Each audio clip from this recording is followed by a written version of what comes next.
साल 1878। एक सर्द रात। लंदन की सड़कों पर कोहरे की मोटी चादर बिछी थी। एक 14 साल का दुबला पतला लड़का, जिसके पैर में फटे हुए जूते थे, ठंड से कांपते हुए किसी दुकान के बाहर खड़ा था। उसकी आंखों में बेचैनी थी, पर हार नहीं थी। वह लड़का किसी आम परिवार से नहीं था, बल्कि उसकी जिंदगी ही गरीबी से शुरू हुई थी। मां बीमार थी और पिता का तो पता ही नहीं था कि वो थे भी या नहीं। खाने के लिए पैसे नहीं थे, घर में एक छत तक नहीं थी। पर उस दिन, उस एक रात ने उसकी पूरी जिंदगी बदल दी। वो लड़का जिसने अपने पैशन के चलते दुनिया का सबसे महंगा घड़ी ब्रांड बनाया, जिसका नाम आज हर कोई जानता है, रोलेक्स। पर रोलेक्स की शुरुआत कैसे हुई? एक गरीब बच्चा इतनी बड़ी कंपनी का मालिक कैसे बना? क्या ऐसा कोई राज था जिसने उसकी तकदीर बदल दी? ये कहानी सिर्फ एक घड़ी ब्रांड की नहीं, ये कहानी है मेहनत, जुनून और अटूट हौसले की। सर्द हवा और खाली पेट। वो लड़का, जिसका नाम हैंस विल्सडॉर्फ था, ठंड में कांपते हुए एक घड़ी की दुकान के बाहर खड़ा था। दुकान के अंदर सुनहरी रोशनी थी। महंगे कोट पहने अमीर लोग चमचमाती घड़ियों को खरीद रहे थे। पर उसके लिए ये सिर्फ घड़ियां नहीं थीं, ये समय था जो उसके लिए कभी सही नहीं चलता था। उसकी मां बचपन में ही गुजर गई थी और पिता उसे छोड़कर चले गए थे। उसकी दुनिया में अगर कुछ था तो सिर्फ गरीबी और संघर्ष। पर वो जानता था, अगर समय बदलना है तो खुद को बदलना होगा। उसकी जेब में एक भी सिक्का नहीं था, पर उसके दिमाग में हजारों सपने थे। एक दिन मैं ऐसी घड़ी बनाऊंगा जिसे पूरी दुनिया पहनेगी। पर सपनों से पेट नहीं भरता। अगले ही पल उसका पेट भूख से जोर जोर से चिल्लाने लगा।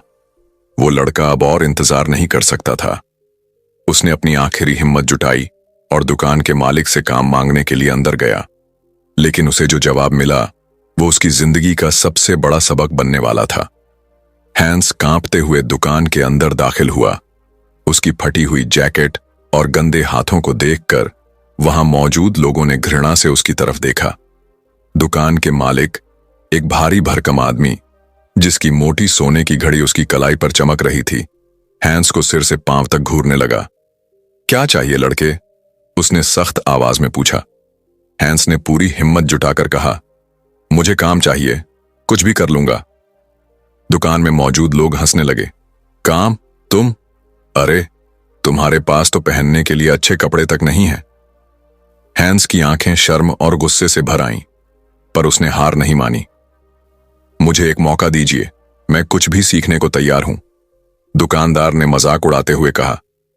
सपने देखना बंद करो लड़के, घड़ियां तुम्हारे जैसे गरीबों के लिए नहीं होती। इन्हें बनाने और पहनने का हक सिर्फ अमीरों को है। ये सुनते ही हैंस की मुट्ठियां भींच गईं। उसने उस दिन कसम खा ली, वो इस दुनिया को गलत साबित करके रहेगा। पर सवाल ये था कि कैसे? उसके पास न पैसे थे, न हुनर और न ही कोई मदद करने वाला।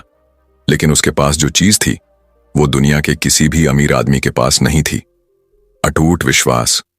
यही विश्वास उसे वहां ले जाने वाला था, जहां आज सिर्फ गिने चुने लोग पहुंच पाते हैं। हैंस ने काम तो नहीं पाया, लेकिन उस रात उसे एक और चीज मिल गई, एक जलती हुई आग। पर आग से पेट नहीं भरता।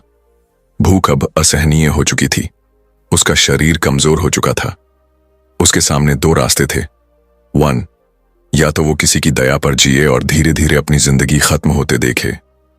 2, या खुद कुछ ऐसा करे जिससे पूरी दुनिया उसे याद रखे। हैंस ने दूसरा रास्ता चुना। उसने ठान लिया, अब से हर मुश्किल, हर ताने, हर दर्द को वो अपने ईंधन की तरह इस्तेमाल करेगा। पर मुश्किलें अभी खत्म नहीं हुई थीं। अब उसे अपने सपने की सबसे कठिन परीक्षा से गुजरना था। भूख बढ़ती जा रही थी। सर्दी अब उसकी हड्डियों में उतर चुकी थी। लेकिन उससे ज्यादा जो चीज उसे मार रही थी, वो थी बेइज्जती।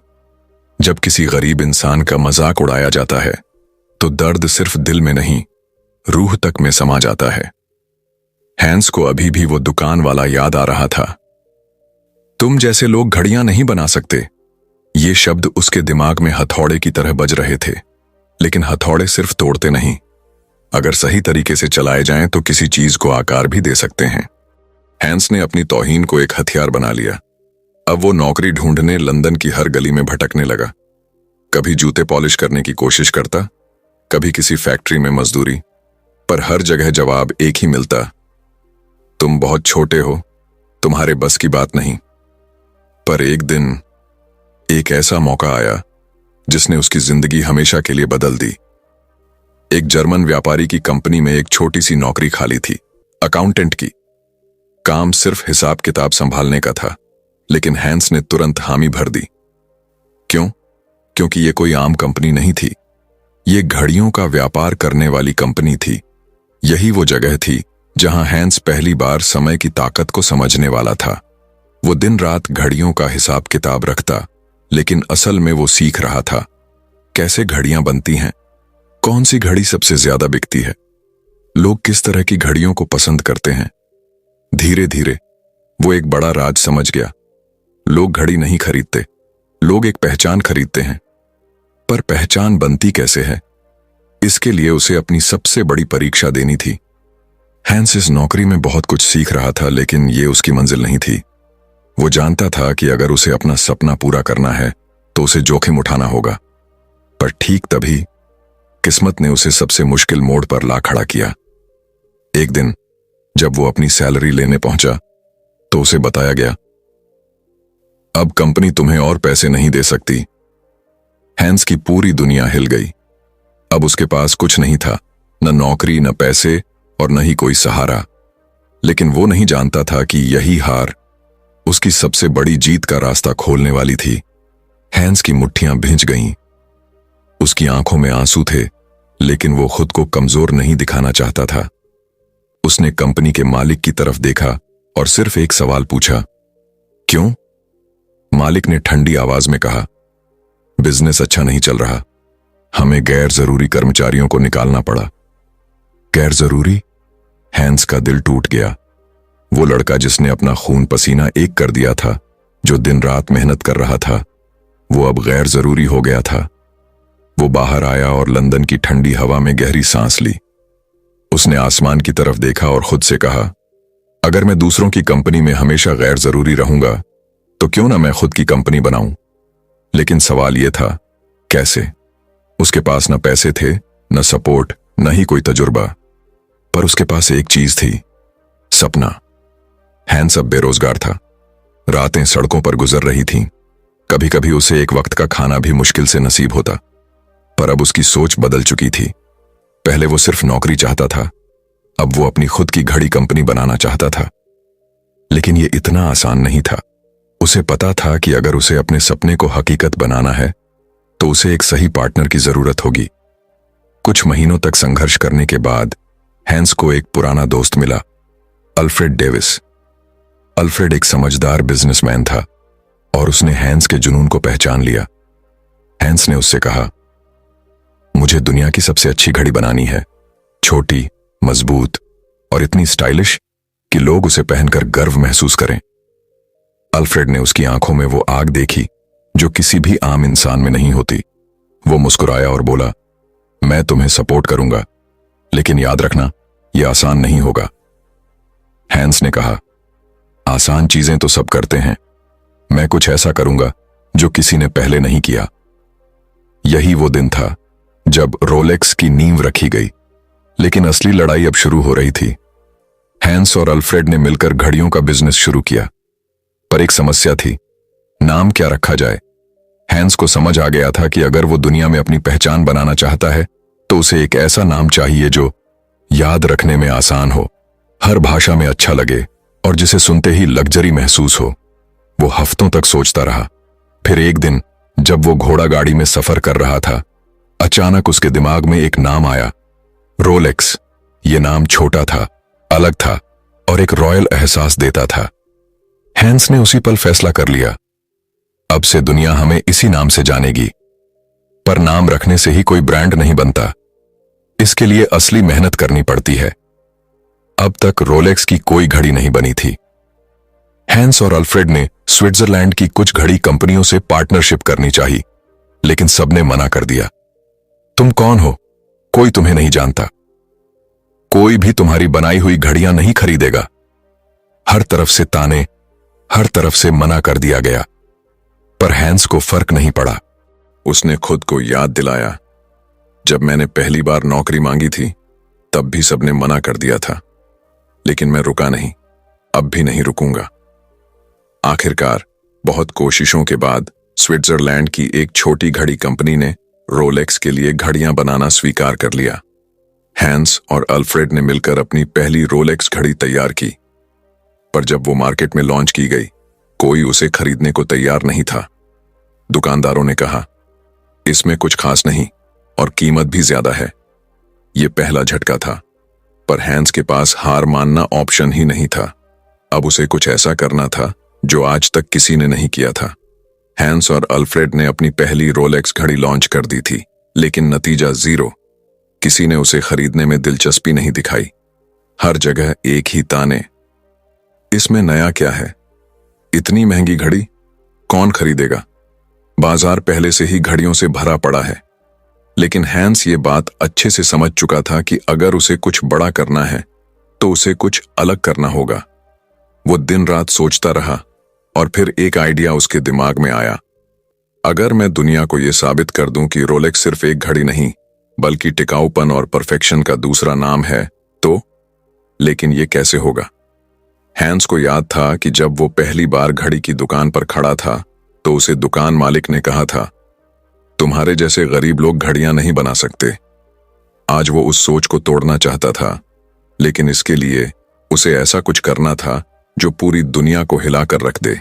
और फिर एक क्रांतिकारी फैसला लिया गया। रोलेक्स की घड़ियों को ऐसे हालात में टेस्ट किया जाएगा जहां कोई और घड़ी टिक ही नहीं सकती थी।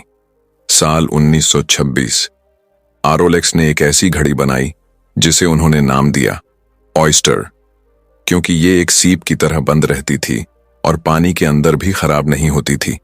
पर सिर्फ कहने से कोई भरोसा नहीं करता, इसलिए हैंस ने दुनिया को सबूत देने का फैसला किया। रोलेक्स ने अपनी पहली वाटरप्रूफ घड़ी को इंग्लिश चैनल, जो इंग्लैंड और फ्रांस के बीच का समंदर है, में तैर रही एक मशहूर तैराक मर्सिडीज ग्लाइत्से को पहनाया। मर्सिडीज ग्लाइत्से ने रोलेक्स की घड़ी पहनकर पूरा इंग्लिश चैनल तैरकर पार किया। पूरा 10 घंटे तक वो घड़ी समंदर के ठंडे पानी में रही, लेकिन जब बाहर निकाली गई तो वो बिल्कुल सही चल रही थी। ये पहली बार था जब किसी घड़ी ने पानी में भी काम किया था। अगले ही दिन दुनिया के सबसे बड़े अखबारों में एक ही हेडलाइन थी, रोलेक्स, दुनिया की पहली वाटरप्रूफ घड़ी। अब हर कोई इस घड़ी को खरीदना चाहता था। दुकानदार जो पहले रोलेक्स को ठुकरा रहे थे, अब खुद रोलेक्स का स्टॉक मंगवाने के लिए लाइन में खड़े थे। रोलेक्स ने पहली जीत हासिल कर ली थी, लेकिन यह सिर्फ शुरुआत थी। अब रोलेक्स सिर्फ एक घड़ी नहीं थी, अब यह विश्वास और टिकाऊपन का नाम बन चुकी थी। लेकिन हैंस अभी भी संतुष्ट नहीं था। उसे पता था कि उसे और आगे जाना है। साल 1935 रोलेक्स ने एक और साहसिक कदम उठाया। इस बार वो घड़ी सिर्फ समंदर की गहराई ही नहीं, दुनिया की सबसे ऊंची चोटी माउंट एवरेस्ट तक जाने वाली थी। मशहूर पर्वतारोही सर एडमंड हिलेरी और तेंजिंग नोर्गे जब पहली बार माउंट एवरेस्ट की चोटी पर पहुंचे तो उनकी कलाई पर रोलेक्स की घड़ी थी। अब रोलेक्स के नाम 2 बड़े रिकॉर्ड थे। 1, समंदर की गहराइयों को पार करने वाली पहली घड़ी। 2, दुनिया की सबसे ऊंची चोटी पर पहुंचने वाली पहली घड़ी। अब रोलेक्स सिर्फ एक घड़ी नहीं रही, अब ये सपनों को हकीकत बनाने की पहचान बन गई थी। अब रोलेक्स दुनिया के सबसे अमीर और ताकतवर लोगों की पहली पसंद बन चुकी थी। हॉलीवुड के बड़े स्टार्स रोलेक्स पहनने लगे। बिजनेस टाइकून रोलेक्स को अपनी पहचान मानने लगे। यहां तक कि जेम्स बॉन्ड जैसी फिल्मों में भी रोलेक्स को दिखाया जाने लगा।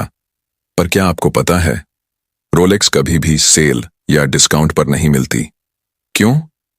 क्योंकि हैंस विल्सडॉर्फ का एक ही उसूल था, हमारी घड़ियां सिर्फ उन लोगों के लिए हैं जो खुद को सबसे बेस्ट साबित करना चाहते हैं। जिस लड़के को एक समय पर घड़ी की दुकान से बाहर निकाल दिया गया था, जिसे कहा गया था कि तुम कभी घड़ी नहीं बना सकते, आज उसी लड़के ने दुनिया का सबसे महंगा और भरोसेमंद घड़ी ब्रांड बना दिया था। रोलेक्स सिर्फ एक नाम नहीं, रोलेक्स एक प्रेरणा है।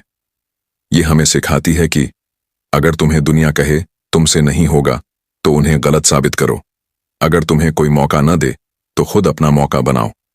और सबसे जरूरी बात, समय को समझो, क्योंकि जो समय को जीत लेता है वो पूरी दुनिया को जीत सकता है। आज भी रोलेक्स घड़ी पहनना सिर्फ समय देखने के लिए नहीं, बल्कि खुद को दुनिया के टॉप पर साबित करने का तरीका है। ये कहानी हमें याद दिलाती है कि कोई भी गरीब लड़का अगर खुद पर विश्वास रखे और हार न माने, तो वो भी समय का बादशाह बन सकता है। याद रखना, समय हर किसी के पास बराबर होता है, लेकिन जो इसका सही इस्तेमाल करता है वही असली जीतता है। अगर यह वीडियो आपको पसंद आया हो और आपने इससे कुछ सीखा हो, तो इसे लाइक जरूर करें।